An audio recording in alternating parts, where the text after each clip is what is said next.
स्वागत आहे तुमचं आपल्या चॅनल मध्ये। आज आपण करणार आहोत पनीरची चिल्ली, ती पण चुलीवर। मक्याचं पीठ टाकले, थोडा लिंबू टाकले, मैदा, मसाला टाकायचा आहे, लाल तिखट, soya sauce, red chilli sauce, Schezwan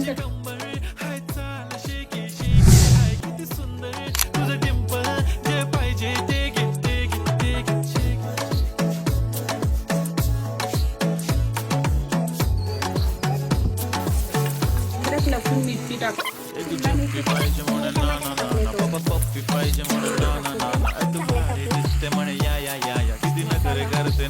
सगळ्यांची हाटे घेती भारी नटलेली, लाखांचं सोनं आणि चांदीनं हटलेली।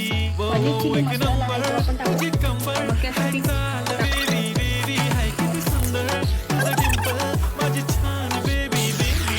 एक नंबर तुझी कंबर, चुलीवर बनवलेली पनीर चिल्ली तयार आहे।